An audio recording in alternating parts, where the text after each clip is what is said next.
할렐루야. 오늘도 주님의 은혜 가운데 우리를 부르신 주님, 그 주님께서 우리를 채워줄 줄 믿습니다. 우리의 필요를 채우시고 우리의 마음 가운데 갈증을 채우시고 하나님 각자에게 주실 은혜들을 채우실 줄로 믿습니다. 제가 하는 게 아니라 주님이 하십니다. 성령님께서 노크하십니다. 그 노크 소리에 우리가 반응하며 나가길 원합니다. 은혜로운 아침입니다. 맞습니까? 은혜로운 아침. 우리는 신앙생활 하면서 은혜롭다, 은혜다 이런 얘기들 참 많이 합니다. 우리가 그래서 찬양 듣고 나서도 참 은혜롭네요. 오늘 아침 아동부에서 찬양해 주셨는데 참 은혜롭네요. 아멘. 은혜롭네요 이렇게 얘기하고, 또 우리가 간증이나 이런 걸 들어도 참 은혜롭네요, 설교 말씀 들어도 참 은혜롭네요 이렇게 얘기를 합니다. 심지어 수련회 때 가서 야식 때 라면 한 그릇 한 사발 하고 나서도 은혜롭다고 얘기를 하는 분도 계시더라고요. 우리는 은혜 이런 얘기를 교회 안에서 관용구처럼 사용하고 있어요. 그런데 우리는 그 은혜에 대해서 어떻게 생각을 하고 개념을 잡고 살아가고 있는지, 우리 삶에 어떻게 적용하고 있는지를 좀 돌아볼 필요가 있겠습니다. 은혜란 과연 뭘까?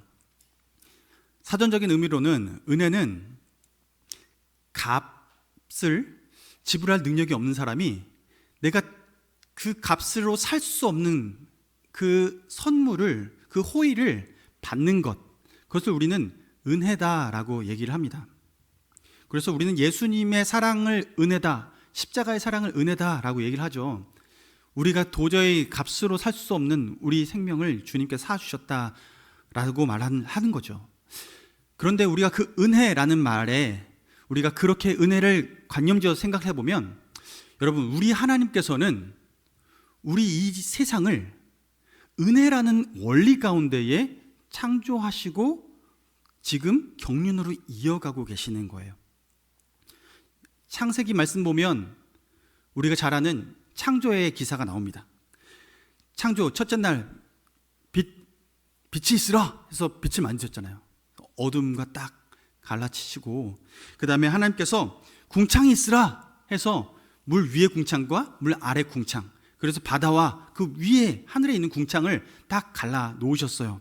그 다음에 셋째 날은요, 육지와 바다를 이렇게 갈라 놓으셔서 물이 한쪽으로 몰리게 하셨죠.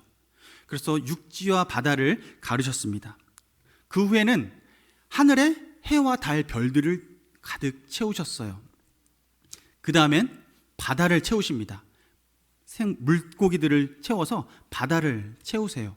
그리고 마지막 여섯째 날에는 동물들을 육지 가운데 채우십니다. 그리고 마지막 날, 제일 마지막에 인간을 만드시죠. 아담을 만드십니다. 이게 하나님의 창조의 기사예요. 여러분, 인간을 언제 만들었다고요? 마지막에 여섯째 날, 마지막 날 만드셨잖아요. 일곱째 날 안식하고 여섯째 날 만드셨으면 그거죠.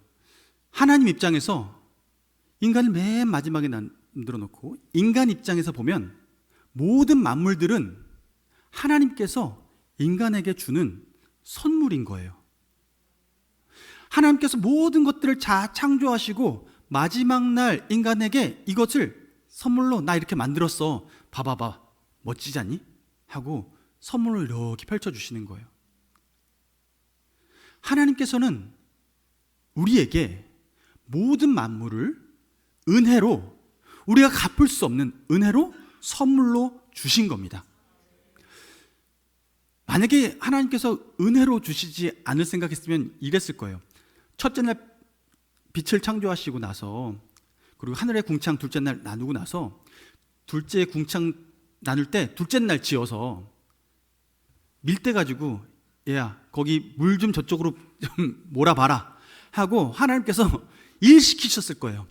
우리를 둘째 날 창조하셨으면 박박 밀어가지고 물 한쪽으로 모으게끔, 그래서 수당 줘가면서 누가 제일 잘하나, 그래서 일 잘하는 사람, 셋째 날 넷째 날 창조하는 창조물들, 바다 생물들, 육지 생물들, 그래 너 잘 모은 사람한테 내가 몇 마리 더 얹어줄게, 다스릴 수 있는 권세 줄게 해서 상급으로 뭔가를 분리했을 거예요. 우리를 움직이는 도구로 마치 로봇처럼 우리를 사용하려고 창조하셨으면 주님께서는 가장 수지 맞는 장사가 둘째 날 창조하는 거죠. 빛이 없으면 뭐 아무것도 못하니까. 근데 그렇게 창조해서 뭔가 일을 시키셨을 텐데 우리 주님께서는 우리를 마지막 날 창조하셨습니다. 그리고 모든 만물을 선물로 주셨습니다. 좋죠, 우리 하나님. 좋은 분 아니세요? 이 세상은요, 하나님의 원리는 은혜의 원리예요. 태초부터 은혜로 모든 것들을 하나님께서 일하셨어요. 그래서 우리에게 이 모든 것들을 선물로 주셨어요. 마지막 날 인간을 창조하시고 에덴 동산에 놓잖아요. 근데 에덴 동산에는요, 과실수들이 쫙 있습니다. 언제라도 따먹을 수 있도록 예배해 놓으셨어요. 그런데 이 창조의 은혜 원리가 깨지는 때가 언제냐면 창세기 3장에 뱀이 아담과 하와를 유혹하는 그 순간에 이 은혜가 깨집니다. 뱀이 뭐라고 유혹하죠? 하와를? 야, 너희 하나님이 너 이 많은 실과 중에 뭐 그 모든 거 먹지 말라고 하든? 이렇게 물어요. 모든 거 먹지 말라고 했어요? 아니잖아요. 다 먹어도 돼. 그런데 하나만 먹지 마. 에덴 중앙에 있는 선악을 알게 하는 그 나무의 그 열매는 먹지 마라. 이렇게 얘기를 하셨어요. 그런데 사탄은 교묘하게도 모든 거 먹지 말라고 하든 이렇게 물어요. 그러니까 하와의 생각에는 어디에 초점이 딱 맞춰져요? 지금 모든 것 먹지 말라 하든 했는데 결국 하나님께서 뭐 하나 먹지 말라는 게 기억나요? 선악을 알게 한 나무 열매 먹지 말라고. 지금 사탄은 교묘하게 거기에 집중하게 만들어요. 주목하게 만들어요. 다른 거 다 먹을 수 있는데도 불구하고 먹지 말라고 하는 그 하나에 주목하게 만들어요. 그리고 여자가 얘기하잖아요. 다 먹지 말라고 한 거 아닌데? 그런데 이거 먹으면 이거 하나 먹지 말라고 했는데 그거 먹으면 어떻게 되는 거예요? 죽는 거잖아요. 그런데 여인이 뭐라고 해요? 죽을까 하노라 이렇게 얘기해요.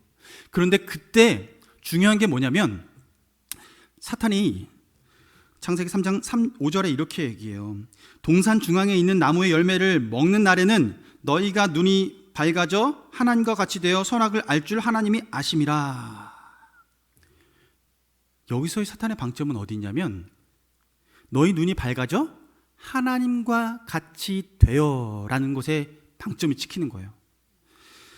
그래서 이 얘기는 하나님이 베푸시는 이 많은 풍성한 것들의 은혜들을 누릴 수 있도록 허락해 주셨는데 그거 말고 그거 하나만 가지면 너는 하나님처럼 돼서 내 마음대로 다 할 수 있어 라고 하는 거예요. 자기가 주인 되어 살라는 거예요. 자기가 주인 돼서. 결국 어떻게 합니까? 아담과 하와는요, 자기가 주인 되기로 결단을 합니다. 그래서 선악을 알게 하는 나무의 열매를 따 먹어요. 먹고 나서 눈이 밝아지죠. 밝아지는데 여러분, 선악을 알게 하는 나무 열매잖아요. 지금 따먹는 순간 어떻게 됐어요? 죄를 지었어요. 죄를 짓는 순간 선악을 구별하는, 먹는 순간 구별할 수 있잖아요. 자신이 죄진 걸 발견해요. 부끄러워지기 시작해요. 자기가 벗은 몸이 부끄러워지기 시작해요. 지금 이 죄의 결과 내가 스스로 컨트롤할 수 있다고 생각을 했는데 죄악을 분별하면 죄 안 지을 수 있을 거라 생각했는데 죄 안 지을 능력은 없었던 거예요. 여러분, 우리는 무엇인가 많이 알고 잘 알고 잘 분석해내면 내가 그걸 잘 할 수 있을 거라고 생각합니다. 그런데요, 우린 그렇지 않아요. 연약해요.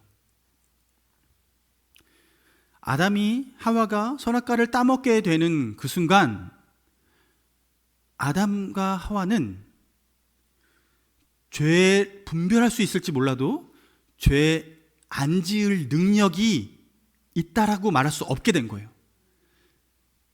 지금 DNA가 어떤 DNA가 됐냐면 내 스스로 왕같이 되어 살려고 하는 그 DNA가 장착됐어요. 그때부터는 자기가 자기를 스스로 컨트롤할 수 있다고 생각하지만 그건 자기가 착각하기 시작하는 거예요. 인간이 착각하기 시작한 거예요. 그래서 이 착각의 DNA가 딱 박혔어요.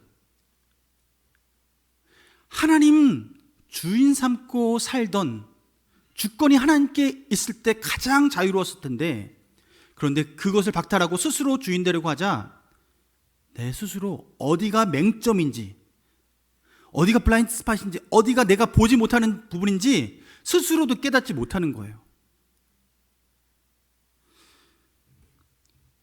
여러분, 이때부터 모든 인간은 자기 스스로 무엇인가 결정지어서 내 스스로 무엇인가 잘할 수 있을 것이다, 내가 주인 되어 살면 내가 잘할 수 있을 것이다 라는 이 DNA를 가지고 살아가게 됩니다. 근데 이게 죄의 DNA예요. 죄성은, 모든 인간이 하나님 앞에 죄인이라고 말하는 것은 모든 사람이 이러한 내적인 DNA를 갖고 있기 때문에 모든 사람이 하나님 앞에 죄를 범하였음에 라고 말하는 거예요. 우리가 도덕적으로 빨간불에 길 건넜기 때문에 죄인이다, 하나님 그걸 지적하려고 하시는 게 아니라 결국은 그것도 내 마음에 원하는 대로 한 것이 죄라는 거예요. 내가 컨트롤하는 거예요. 내가 이걸 컨트롤할 수 있다고 생각하는 거예요. 내 마음대로.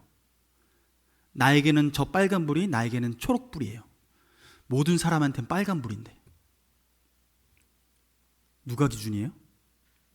내가 기준이에요. 죄의 싹은 내가 기준인 겁니다. 그래서 내 마음의 왕좌에 내가 내려오고 주님이 내 마음의 왕좌에 앉으실 때 이것이 우리는 구원받았다라고 얘기하는 거예요. 죄 지은 우리가, 죄 짓고 살 수밖에 없는 우리가 이제 죄 짓지 않고 하나님 뜻대로 살아갈 수 있는 존재가 되었다라는 것입니다.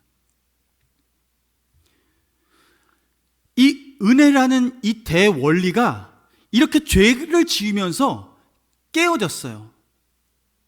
이게 우리에게 주어진 큰 난관인 거죠. 모든 인간들이 이 은혜로부터 떨어져 나갑니다. 그래서 하나님 없이, 하나님 모르게 내 마음대로 살아가면 잘 살 수 있을 거라고 생각합니다. 이게 죄인 거고, 하나님께서 신앙생활, 하나님을 믿고 신앙생활을 한다라고 말하는 것의 가장 근본은 이 은혜를 회복하는 것입니다.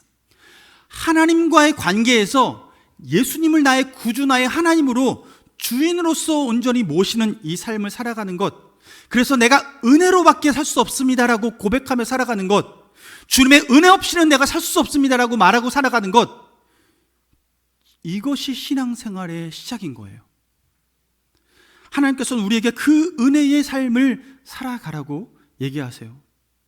그게 우리한테 가장 이로운 삶이기 때문에 그렇습니다. 그래서 하나님은 이스라엘 백성을, 이 은혜의 원리를 잃어버린 이스라엘 백성을 출애굽시켜서 광야 생활을 하고 가나안 땅, 약속의 땅으로 이끌어갈 때에 광야에서 훈련시키신 게 뭐냐면 그 은혜를 맛보게 하시는 거예요. 출애굽해서 홍해를 건너가는 은혜를 겪었습니다. 광야에 들어가서 그들에게 그 광야 생활 가운데 그들이 필요한 것들 스스로 얻을 수 있는 것은 그 광야에서는 아무것도 없습니다. 물 얻을 수 없어요. 먹을 것 얻을 수 없어요. 머리 그늘 얻을 수 없어요. 그 어느 것 하나 하루를 버티고 살아가려면 내 스스로 뭔가 경작해서 광야에서 내가 잘 살 수 있다? 아니요. 광야 생활은 그런 생활이 아닙니다. 광야 생활은 100% 주님의 은혜로만 지나갈 수 있는 생활입니다. 그래서 광야에서는 하나님께서 만나와 메추라기로 그들을 먹이셨습니다. 아무것도 먹을 것이 없어서 애굽으로 돌아가자라고 원성이 드높아질 때 하나님께서는 그들에게 만나와 메추라기를 주셨어요.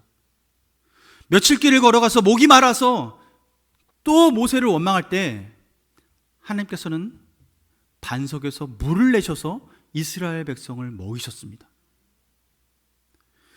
걸어가는데 낮에 그렇게 뜨거운 태양볕에서 30분, 50분, 1시간 걸어가는 것 너무나 힘든 그 길에서 하나님께서는 구름 기둥으로 그들을 보살피시고 그늘을 주시고 그들을 보호해 주셨습니다. 밤에는 불기둥으로 그들을 보호해 주셨습니다. 광야 생활은 우리가 은혜 없이는 살 수 없다라는 것을 몸으로 체험시키는 체험 학습이었던 거예요. 하나님께서는 우리의 신앙생활이, 주를 따르는 생활이 이 은혜 없이는 살 수 없다라는 이 사실을 기억하고 살아내는 거예요. 하나님은 이 은혜의 삶을 살아낼 때 우리가 하나님을 깊이 더 생각하고 살아갈 수 있는 거죠. 여러분, 우리 삶이 광야라는 것 생각하시죠? 저는 제 삶이 참 광야 같다라는 생각을 합니다. 네. 예수님을 나의 구주, 나의 하나님을 믿고 난 이후부터 하나님께서는 그리고 신대원을 가게 하시고 또 졸업하게 하시고 전임 사역하게 하시고 미국 가서 공부하고 돌아와서 개척하게 하시고 여기까지 오는 이 모든 과정이 참 광야 같아요. 미국 갈 때도요, 녹록진 않았어요. 지난번에도 말씀드렸지만 저는 돈이 있어서 간 게 아니에요. 하나님께서 은혜 주셔서 갔는데 미국에 딱 도착했는데 저희가 기숙사에 들어갔는데 기숙사에 방이 없었던 거예요. 그래서 한 달 동안 머물 곳이 없었어요. 근데 미국의 공항에 딱 LA 공항에 도착했는데 제 동기 목사님께서 나와서 마중을 나와준 거예요. 그리고 저희를 데려가 줬는데 본인 교회에 데려가 줬어요. 섬기는 교회. 부목사로 섬기고 계셨는데 담임 목사님께 잘 말씀드려서 저희가 어디에 들어가냐면 교회 잠옷실인데 창문도 없고 그냥 딱 밀폐되어 있는 공간인데 저희 4인 가족을 그 잠옷실에 모든 짐을 풀고 쉴 수 있도록 해주셨어요. 그래서 거기서 한 달 지냈습니다. 잠옷실에서, 미국에서. 주변에서 그 얘기 했더니요, 이렇게 얘기하는 거예요. 왜 목사님만 먼저 오시지 왜 가족들이 같이 왔어요? 가족들 함께 고생했다고. 예, 제가 고생시켰습니다. 근데 가족이 같이 움직여야 된다라고 생각을 저는 했거든요. 그런데요, 그렇게 한 달을 그곳에서 보냈는데 저는 그때 그런 생각이 드는 거예요. 미국 땅이라는 곳에, 낯선 땅에 이방인으로서 들어왔는데 이 한 달 동안 이 잠옷실에서, 교회 잠옷실에서 이렇게 지내면서 마치 어머니의 모태 속에서 10달 동안 아기가 이렇게 잘 보호받으면서 거기서 이렇게 자라잖아요. 예. 그래서 응애하고 태어나는 그 순간을 거치는데 그 한 달이 저는 미국 생활에 있어서 그 엄마의 모태 속에 있는 시간 같았어요. 거기서 운전면허증도 따고요. 목사님이 데려줘서 면허증 따고 은행 이제 계좌도 열고 그리고 차량도 싸게 중고차를 또 매입할 수 있게 되고 하면서 그곳에서 미국 생활할 수 있는 것도 하나씩 딱 준비하게 된 거예요. 한 달 후에 기숙사 들어갔어요. 기숙사 들어갔는데 저희 기숙사에 뭐 가지고 들어갔냐면 이민 가방 8개 딱 들고 들어갔습니다. 저희 가족이 4가족이니까 그때 초등학교 3학년, 5학년 아들 둘한테도 이민 가방 2개씩 그리고 저희들 2개씩 해서 총 8개 꽉 채워서 간 거예요. 갔는데 집기류가 있어요, 집에? 네, 아무것도 없습니다. 그래서 첫날 딱 도착했는데 학교에서 서바이벌 키트라고 해서 거의 컵라면이랑 이렇게 몇 개 담아가지고 봉다리 담아서 이렇게 주시는 거예요. 이거 살아남으셔야 됩니다 하면서 주셨어요. 그래서 그거 박스 딱 깔고 빈바닥에서 물 끓여가지고 이렇게 먹고 그렇게 미국 생활을 시작을 했어요. 아무것도 없는데.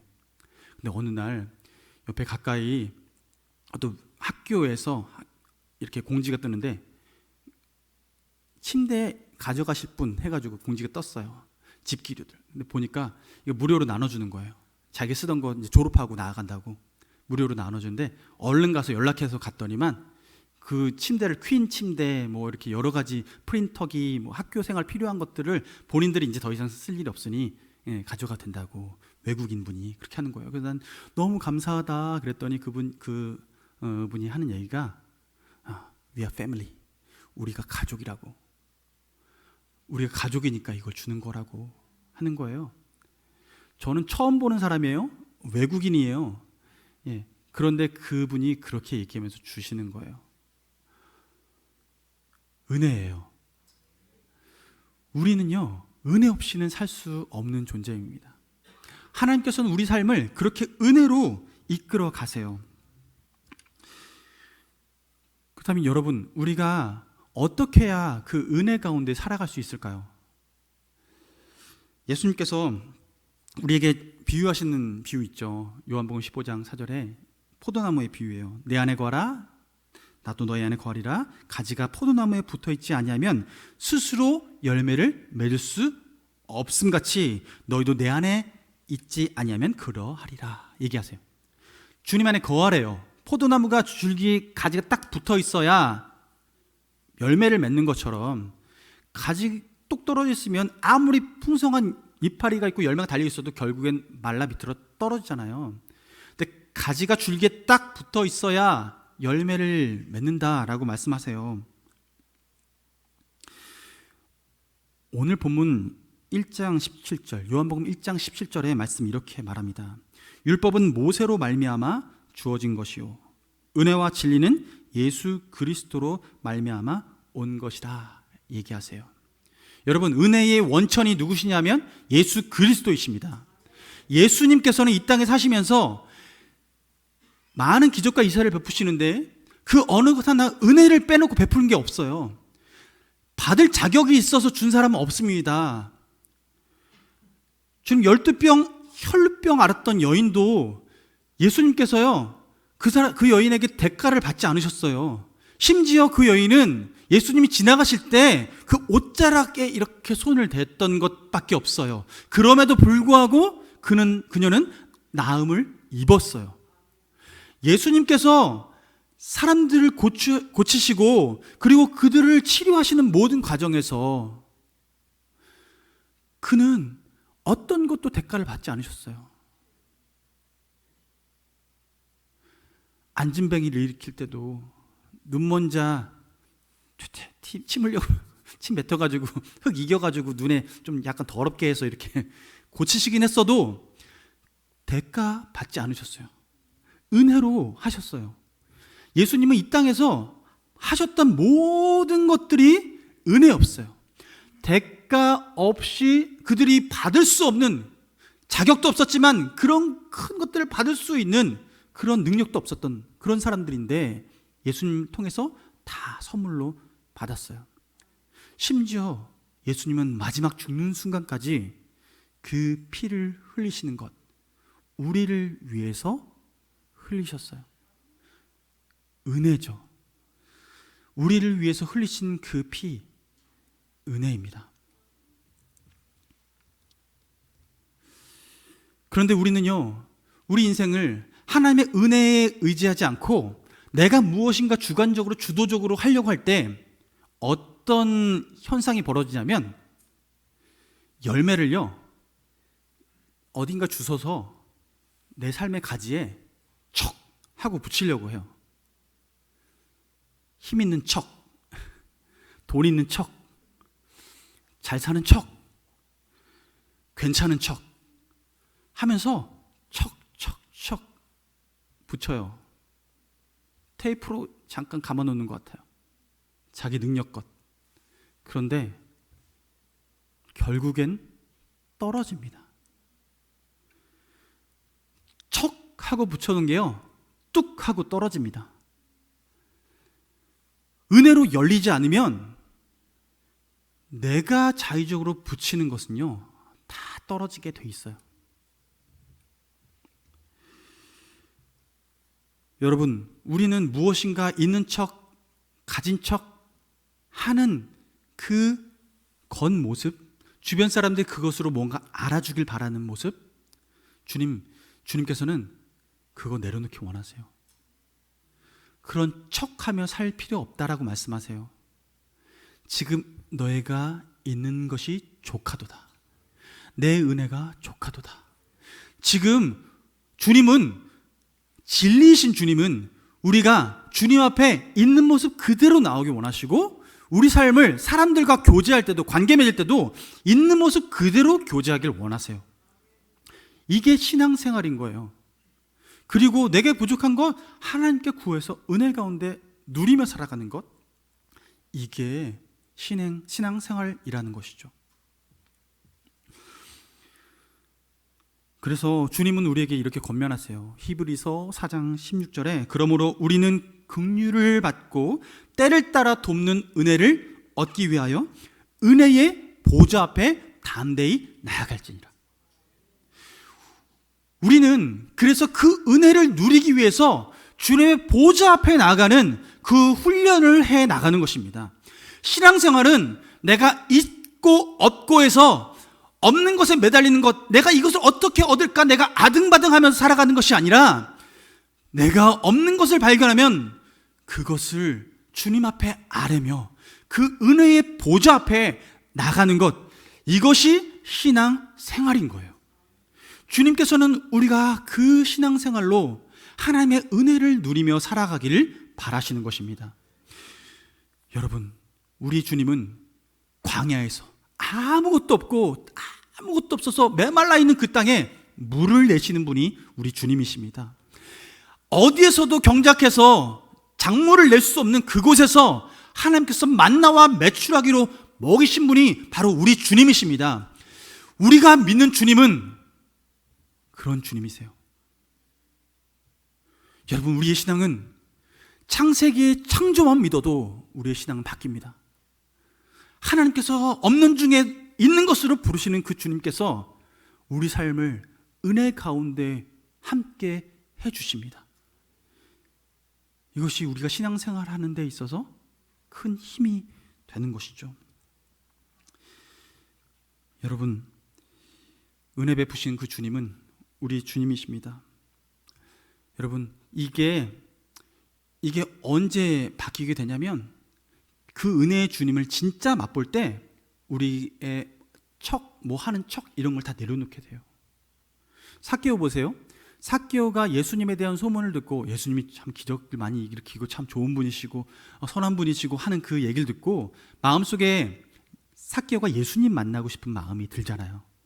그래서 뽕나무 위에 올라가서 예수님이 지나가는 곳, 여리고 마을 들어오실 입구에 이렇게 올라가 있는 거예요. 근데 예수님께서 지나가시다가 굳이 안 봐도 되는데 고개를 올리시고 뽕나무에 있는 그 삭개오를 부르십니다. 말을 거세요. 그냥 지나쳐도 될 그 사람에게 예수님께서 말 거시고, 오늘 내가 내 집에 유하여야겠다라고 말씀하세요. 그때 삭개오는요, 내려와서 예수님을 모시고 자기 집에 가서요 함께 식사를 차리고 먹고 마시고 이야기를 나눕니다. 그런데 놀랍게도 삭개오는 그 예수님과의 그 시간을 보낸 이후에 자신이 힘센 척, 돈 많은 척 하면서 사람들 착취하고 그리고 사람들 괴롭혔던 그 마음이요 다 녹아집니다. 예수님과 함께 있을 땐 내가 이렇게 이런 척 저런 척 안 해도 되는구나 라는 것을 경험한 거예요. 그래서 그 후부터는 그는 그 척하는 삶을 내려놓습니다. 그래서 자기가 착취했던 것들 다 갚아주는 거죠. 여러분, 은혜의 주님과 함께하면 이런 변화가 일어납니다. 우리에게 이렇게 은혜를 주시는 이유는 한 가지예요. 고린도후서 9장 8절 말씀에 이런 말씀이 있어요. 하나님이 능히 모든 은혜를 너희에게 넘치게 하시나니 이는 너희로 모든 일에 항상 모든 것이 넉넉하여. 근데 이 넉넉한 것에 중요한 게 아니라 그 넘어서 모든 착한 일을 넘치게 하게 하려 하심이라. 하나님은 은혜를 주시고 우리가 모든 것이 넉넉해졌을 때 그 다음에 주님께서 원하시는 게 뭐냐면 모든 착한 일, 이 모든 착한 일을 넘치게 하시는 거예요. 그래서 은혜는 우리 삶의 열매가 착한 일로 열매 맺혀야 되는 것이에요. 하나님께서는 우리에게 이 삶의 공식을 가르쳐 주시고 은혜 가운데 살아가라고 말씀하고 있습니다. 여러분, 우리 주변에 있는 척, 힘 있는 척 하는 사람들을 만나시면 그 사람 왕따시키지 마세요. 왕따시키지 말고 그냥 저분 예수님 만나야 될 때가 됐구나. 삭개오가 예수님 만나서 변화된 것처럼 저분 예수님 만날 때가 됐구나 라고 생각하시고 예수님 소개시켜 주세요. 주님께서 변화시킵니다. 우리는요 그냥 중매장이에요. 그냥 소개시켜 주는 거 이상 뭐 할 게 없어요. 예수님이 변화시키세요. 이게 우리가 신앙생활 해 나가는 방식인 거죠. 그래서 존 오트버그는 이런 얘기를 해요. 교회가 세상과 다른 게 뭐가 있을까? 교회가 아니더라도요 구제는 할 수 있어요, 누구나. 그리고 교회가 아니고서도 정치적인 변화를 일으키려고 하는 사람들 많이 있어요. 그리고 교회가 아니어도 도덕적이고 지혜롭고 교훈적인 이야기들을 주변에선 우린 들을 수 있어요. 그런데 은혜는 우리 주 예수 그리스도 그분으로부터밖에 나오지 않습니다. 그래서 교회는 그 은혜의 강이 흐르는 곳이 되어야 합니다. 우리 공동체가 그런 공동체가 되어야 돼요. 하나님께서는 우리가 그런 공동체로 서 있길 원하시는 거죠. 저는 오늘 찬양 한 곡 같이 하고 그리고 기도하고 마쳤으면 좋겠는데요. 오직 예수뿐이네라는 찬양이에요. 은혜 아니면 살아갈 수가 없네. 호흡마저도 다 주의 것이니 세상 평안과 위로 내게 없어도 예수, 오직 예수뿐이네 라는 찬양입니다.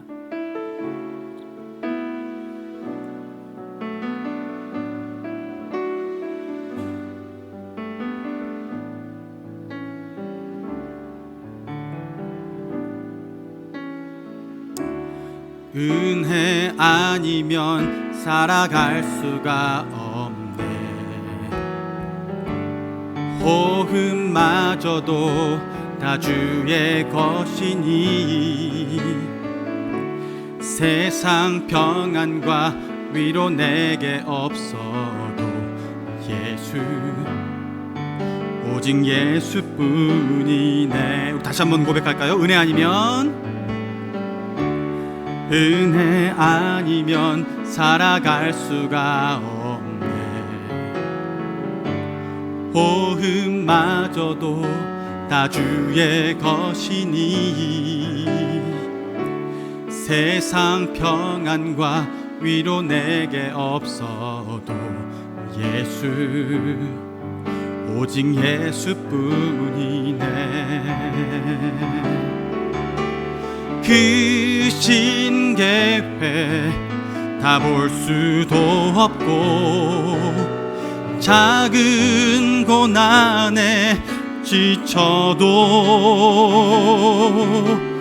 주께 묶인 나의 모든 삶 버티고 견디게 하시네. 은혜 아니면 살아갈 수가 없네.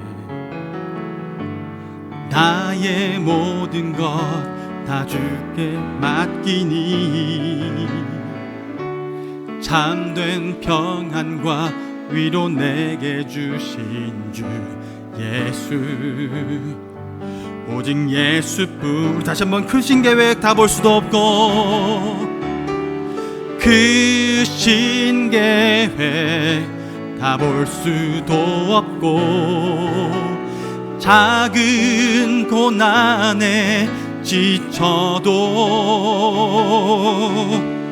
주께 묶인 나의 모든 삶 버티고 견디게 하시니,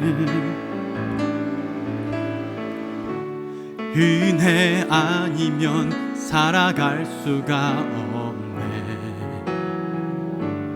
나의 모든 것 다 주께 맡기니, 참된 평안과 위로 내게 주신 주 예수, 오직 예수뿐이네. 우리 함께 기도하기 원합니다. 이 시간 함께 기도할 때 우리 한 목소리로 기도했으면 좋겠어요. 하나님, 내가 모든 것을 다 할 수 있을 거라, 아니 내가 뭔가 갖추면 내가 이 난관을 극복할 수 있을 거라 생각했습니다. 그러나 주님, 이 광야 같은 이 생활 가운데, 이 세상 가운데 내가 이 광야를 뚫고 지나갈 수 있는 유일한 길은 주님의 은혜 없이는 할 수 없음을, 걸어갈 수 없음을 주님 앞에 고백하오니, 주여 내게 은혜를 베풀어 주옵소서, 주여 내게 은혜를 베풀어 주옵소서, 주여 내게 은혜를 베풀어 주옵소서라고 이 시간 주여 한번 부르짖고 기도하겠습니다. 주여! 살아계시고 역사하신 아버지, 주님의 은혜 감사를 드립니다. 아버지, 주님, 우리 삶은 주의 은혜 없이는 살 수 없습니다. 주님의 은혜 없이는 살 수 없습니다. 하나님, 주님의 은혜 없이는 우리 이 광야 같은 삶을 아버지 살아낼 수가 없습니다. 주님, 우리에게 반석의 물이 필요합니다. 아버지, 우리에게 만나와 메추라기가 필요합니다. 주님, 우리에게 구름 기둥이 필요합니다. 주님, 우리에게 불 기둥이 필요합니다. 주여, 우리에게 주님이 필요합니다. 하나님 없이는 우리가 살 수 없습니다. 주님 없이는 우리가 살 수 없습니다. 주님, 우리를 채워주옵소서. 주의 은혜로 우리를 이끌어 주옵소서. 주의 은혜로 우리를 채워주옵소서. 하나님의 은혜로 우리를 채우실 때에 하나님, 우리나라가, 아버지, 또한 우리 교회가, 아버지, 지역 이변을 좀 있사오니 주여, 우리를 은혜의 통로 삼아 주시옵소서. 주여, 우리를 은혜의 통로 삼아 주시옵소서.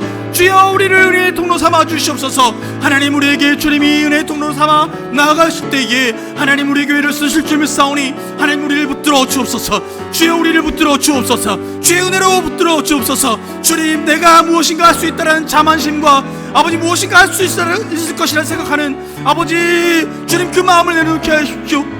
교만한 마음 내려놓게 하십시오. 하나님, 그 교만한 마음 내려놓게 하십시오. 하나님 아버지, 주님, 우리가 주님 앞에 겸손하게 나갈 때에 하나님, 주님의 은혜를 채워줄 줄 믿습니다. 주님 앞에 주님께 채워줄 줄 믿습니다. 주여, 아버지요, 주님, 우리가 그러므로 주님 앞에 나아갑니다.